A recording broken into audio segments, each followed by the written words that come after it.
Hello दोस्तों, आज हम लोग क्षेत्रमिति पढ़ेंगे। क्षेत्रमिति में वृत्त के बारे में पढ़ेंगे, वृत्त की परिभाषा को देखेंगे। अगर आप लोग आज से पहले वृत्त का नाम भी नहीं सुने होंगे तब भी आप लोगों को सारा चीज़ यहाँ समझ में आएगा, क्योंकि हम आपके साथ छोटी छोटी बातों को एक्सप्लेन करेंगे, हर चीज़ को आपको समझाएंगे तो आप लोगों को समझ में आ जाएगा।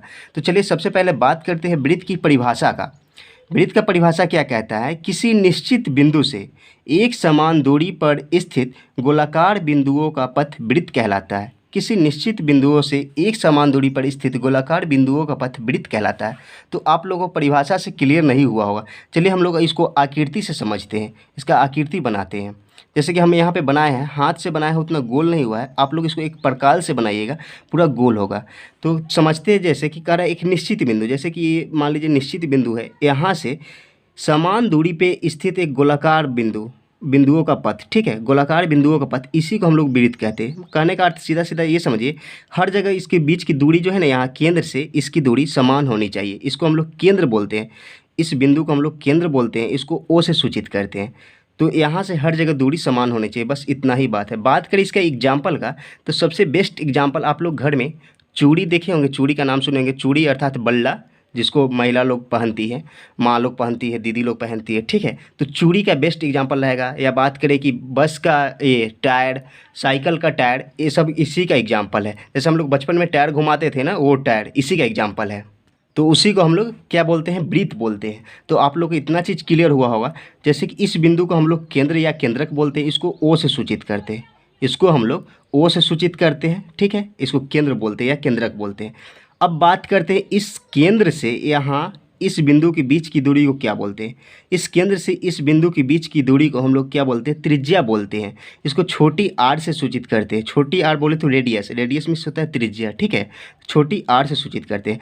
अब इसका परिभाषा ही कह रहा है कि एक समान दूरी पे स्थित, यहाँ से तो बात कीजिए, यहाँ से यहाँ की दूरी, यहाँ से यहाँ की दूरी भी तो आर यानी त्रिज्या ही होगा, क्योंकि हर जगह दूरी समान है। तो यहाँ से यहाँ की दूरी को बात करें तो ये भी त्रिज्या होगा, तो ये भी आर हो जाएगा, ठीक है। अब बात करें कि वृत्त का व्यास क्या होता है, ठीक है। तो इसी को हम लोग व्यास कहते हैं। वृत्त, अभी हम इसका परिभाषा पे भी चलते हैं। वृत्त का व्यास का परिभाषा क्या होता है पहले आप लोग समझ लीजिए। जैसे कि यहाँ से जो ये बिंदु से यहाँ से इस लाइन को हम लोग गुजारते हैं जब केंद्र से होकर, जैसे कि ये त्रिज्या और ये त्रिज्या, इस पूरी दूरी को हम लोग क्या कहते हैं? व्यास कहते हैं, ठीक है। अगर बात करें वृत्त की व्यास की परिभाषा का, तो वृत्त की परिधि पर स्थित दो बिंदुओं को मिलाने वाली रेखा जो केंद्र से होकर गुजरती है, उसी को हम लोग क्या कहते हैं? व्यास कहते हैं, ठीक है। अब आता है इसमें जीवा आता है, ठीक है। तो इस जीवा को हम लोग ज्यामिति में इसको हम लोग समझेंगे कि जीवा क्या होता है। यहाँ इसकी चर्चा नहीं करेंगे हम लोग। अगले वीडियो में हम लोग जब ज्यामिति पढ़ेंगे तो वहाँ पर इसका चर्चा करेंगे। तो आप लोगों को समझ में आया होगा। अब बात करते हैं परिधि क्या होता है, ठीक है। अब बात करेंगे हम लोग परिधि का।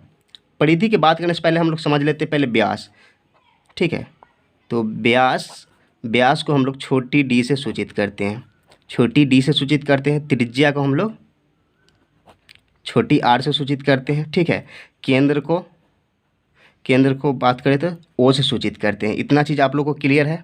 जैसे कि अभी हम लोग यहाँ देखे हैं क्या कि इस दूरी को हम लोग क्या बोलते हैं? पूरी दूरी को हम लोग क्या कहते हैं? व्यास बोलते हैं। आधी दूरी को त्रिज्या बोलते हैं। तो हम लोग ऐसे लिख सकते हैं क्या कि d बराबर 2r, जैसे कि वो एक आर और एक आर, 2r हो गया, तो d बराबर 2r लिख सकते हैं। कह सकते हैं हम लोग कि व्यास जो है ना त्रिज्या की दोगुनी होती है। व्यास की बात करें तो त्रिज्या की दोगुनी होती है। अगर त्रिज्या की बात करें तो व्यास की आधी होती है, ऐसे भी हम लोग बोल सकते हैं या, ठीक है, कि त्रिज्या जो होती है व्यास की आधी होती है और व्यास त्रिज्या की दोगुनी होती है। जैसे एग्जांपल से हम लोग समझेंगे तो अच्छा से समझ में आएगा। जैसे बात करें कि d हम लोग को दे दिया है, d बोले तो व्यास, ठीक है, आप लोग ध्यान रखिएगा। d बोले तो व्यास हम लोग का दे दिया 6 सेंटीमीटर।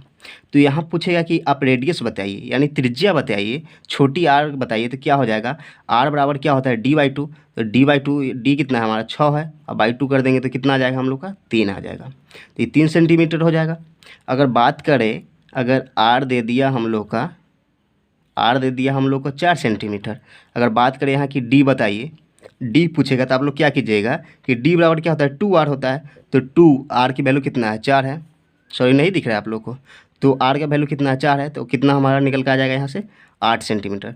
तो आप लोग को त्रिज्या और व्यास समझ में आया होगा। तो चलिए अब इससे आगे बढ़ते हैं हम लोग। अब फार्मूला पे यानी सूत्र की बात करते हैं। सूत्र कौन कौन सा इसका सूत्र होता है, कौन कौन सा सूत्र का हम कैसे प्रयोग करते हैं, इस पर बात करते हैं।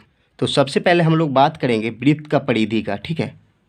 वृत्त का परिधि क्या होता है? वृत्त का परिधि बराबर, वृत्त का परिधि बराबर फॉर्मूला होता है 2πr। वृत्त का परिधि बराबर होता है 2πr।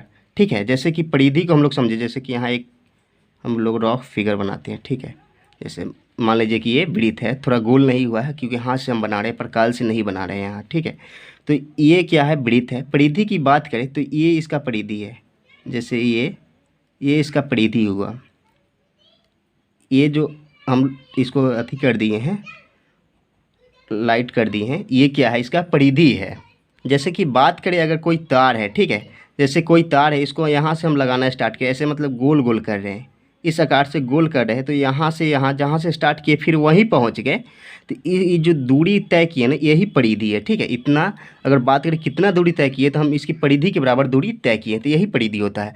जैसे यहाँ बात करें पाई क्या है, तो पाई क्या होता है? पाई का वैल्यू की बात करें तो पाई का वैल्यू होता है 22/7 या 3.14 होता है। अगर आपको प्रश्न में अगर दिया गया है, अगर पाई का मान 3.14 लेना है, तब आप लोग 3.14 लीजिएगा।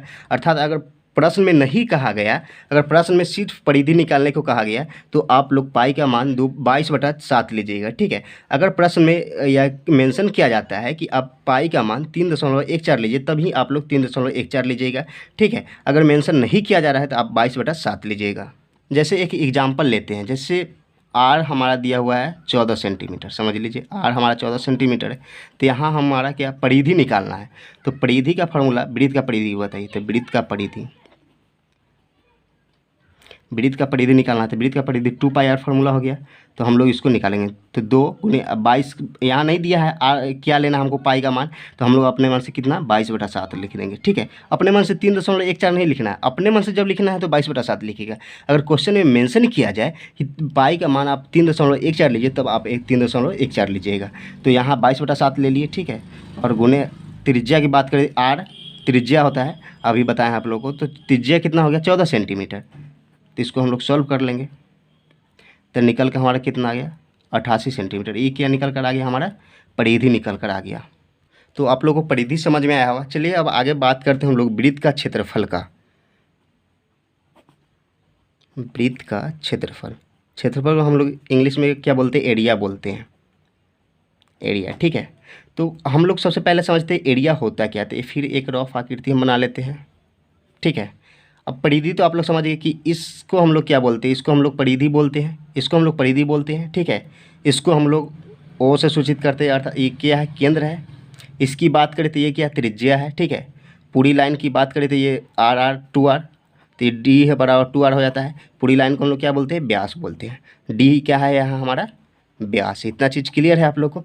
अब बात करेंगे हम लोग क्या? एरिया, अर्थात क्षेत्रफल का बात करते हैं। क्षेत्रफल क्या होता है? तो ये परिधि की जी अंदर की एरिया मतलब जगह है, ये जितना को हम कलर कर रहे हैं, ये इसको हम लोग एरिया कहते हैं। जितना कवर है ना इसके अंदर, इसको हम लोग एरिया बोलेंगे, यानी क्षेत्रफल बोलते हैं। तो बात करें वृत्त का क्षेत्रफल का फॉर्मूला क्या होता है? πr²। ठीक है, πr² होता है। तो पाई का वैल्यू क्या लेना आपको? 22/7 या 3.14। आपको अगर क्वेश्चन में मेंशन किया जाएगा तो आप 3.14 लीजिएगा, नहीं तो आप लोग 22/7 लीजिएगा। जैसे कि बात करें, जैसे आर हम ले लेते हैं, फिर एक एग्जांपल की बात करते हैं। आर बराबर कितना? 14 सेंटीमीटर लिए, फिर 14 सेंटीमीटर ले लेते हैं। ठीक है, तो यहाँ पे क्षेत्रफल की बात करें तो पाई का मान कितना लेना हमको? 22/7 लेना है। आर कितना है हमारा? 14। ठीक है, तो इसको हम लोग 14 के स्क्वायर भी लिख सकते हैं। उससे अच्छा है आप लोग कैलकुलेशन से बच्चे 2 बार 14 लिखिए, स्क्वायर का मतलब ही होता है 2 बार। तो इसको हम लोग सॉल्व कर लेंगे। यहाँ कितना आ जाएगा हमारा? ये कितना आ जाएगा? 22 गुने 28 हम लोग लिख सकते हैं। इसको हम लोग गुना कर लेंगे, तो इसको हम लोग कैसे लिखेंगे? 11 गुने 2 लिख सकते हैं 22 को। ठीक है, इसको हम लोग 28 लिख देंगे। चलिए इसको सॉल्व कर लेते हैं। तो इसको सॉल्व करते हैं, तो इसको हम लोग 11 के 11 लिख देंगे, इसको 56, 28 दूना 56। इसको सॉल्व कर लेंगे, गुना करेंगे तो कितना आ जाएगा हमारा? 616 आ जाएगा। हम 22 को इसलिए 11 गुने 2 तोड़े क्योंकि 11 से किसी संख्या में गुना कराना बहुत आसान होता है। ठीक है, आप लोग का अगर गुना करने में प्रॉब्लम आता है 11 से, तो आप लोग बताइए कमेंट करके। इस पर एक ट्रिक आता है, हम उसका ट्रिक का कुछ शॉर्ट वीडियो अपलोड कर देंगे। ठीक है, तो चलिए आप लोग को इतना समझ में आया होगा कि वृत्त का क्षेत्रफल क्या होता है। वृत्त का क्षेत्रफल की बात करें पाई आर स्क्वायर, वृत्त की परिधि की बात करें तो 2 पाई आर, ठीक है। और इसका वृत्त क्षेत्रफल को हम लोग एरिया भी बोलते हैं, ठीक है। अब बात करेंगे हम लोग कि वृत्त का त्रिज्या निकालना हो तो कैसे निकालेंगे। जैसे कि अगला है वृत्त की त्रिज्या, ठीक है। वृत्त की त्रिज्या की बात करें, जैसे कि आपको परिमाप दिया जाएगा, परिमाप दिया जाएगा और आपको क्या दिया 2 पाई, तो ये आपका परिमाप दिया जाएगा, ठीक है। आपसे त्रिज्या पूछ लेगा तो आप लोग क्या कीजिएगा, परिमाप बटा में 2 पाई, ठीक है। जैसे कि यहाँ बात करें परिमाप क्या होता है हमारा 2 पाई आर, यहाँ 2 पाई है, 2 पाई से 2 पाई को हम लोग काट देंगे तो आर निकल के आ गया। इसी को ना हम लोग त्रिज्या बोलते हैं, सॉरी नहीं दिख रहा है, त्रिज्या इसी को हम लोग बोलते हैं। तो आप लोग को वृत्त समझ में आया होगा, वृत्त का परिधि क्षेत्रफल समझ में आया होगा। अगली वीडियो में हम लोग अर्धवृत्त के बारे में पढ़ेंगे, क्योंकि वीडियो ये लंबी हो जाएगी। चलिए फिर मिलते हैं आपसे नेक्स्ट वीडियो में। अगर अभी तक आप लोग चैनल को सब्सक्राइब नहीं किए तो चैनल को सब्सक्राइब कर लीजिएगा और ज़्यादा से ज़्यादा दोस्तों के साथ शेयर कीजिएगा। फिर आपसे मिलते हैं नेक्स्ट वीडियो में, उसमें हम लोग अर्धवृत्त को जब हम आप लोग का वृत्त का क्षेत्रफल बता रहे थे तो वहाँ पे एक पॉइंट मिस कर गए थे, उसके लिए सॉरी। आप लोग को अभी हम बताना चाहते हैं कि क्या पॉइंट मिस कर गए थे। जैसे कि हम जब भी वृत्त का क्षेत्रफल या कोई भी आकृति का क्षेत्रफल की बात करते थे हम लोग सेंटीमीटर स्क्वायर या मीटर स्क्वायर में लिखते, उसका कारण क्या है उसको हम लोग जान लेते हैं। जैसे कि यहाँ बात करते हैं आर बराबर हमारा कितना था 14 सेंटीमीटर था। फार्मूला की बात करें वृत्त का क्षेत्रफल का फार्मूला था है पाई आर स्क्वायर। यहाँ पे जैसे कि पाई का मान 22/7 हम लोग लेते हैं, नहीं दिया हुआ है तो आर का वैल्यू पुट करते हैं 14 सेंटीमीटर, ठीक है। इसका स्क्वायर या हम लोग इसको स्क्वायर के बदले हम लोग क्या लिख सकते हैं 14 सेंटीमीटर गुने 14 सेंटीमीटर, 2 बार। स्क्वायर का मतलब ही होता है कि 2 बार गुणनफल, ठीक है, 2 बार का गुना, ठीक है। तो हम लोग इसको 14 सेंटीमीटर 2 बार गुना कर सकते हैं, ठीक है। इसको अब सॉल्व करेंगे तो कितना बार में चला जाएगा मेरा 7 दूना 14, ठीक है। इसको हम लोग कितना लिख सकते हैं, सॉरी 44 सेंटीमीटर गुने 14 सेंटीमीटर लिख सकते हैं। इसको गुना करेंगे कितना हमारा आ जाएगा 44 में तो 616 सेंटीमीटर स्क्वायर हो जाएगा। सेंटीमीटर और सेंटीमीटर का गुना होगा तो सेंटीमीटर स्क्वायर हो जाएगा। आप लोग को ये बताना चाहते थे कि यहाँ सेंटीमीटर और सेंटीमीटर का गुना होता है या मीटर का गुना होता है, तो यहाँ सेंटीमीटर स्क्वायर होगा या मीटर स्क्वायर होगा। वहाँ पे हम इस पॉइंट को मिस कर गए थे, ये आप लोग को बता नहीं पाए थे, मतलब अगले पॉइंट को बता दिए थे। सेंटीमीटर स्क्वायर होगा, आप लोग ध्यान दीजिएगा।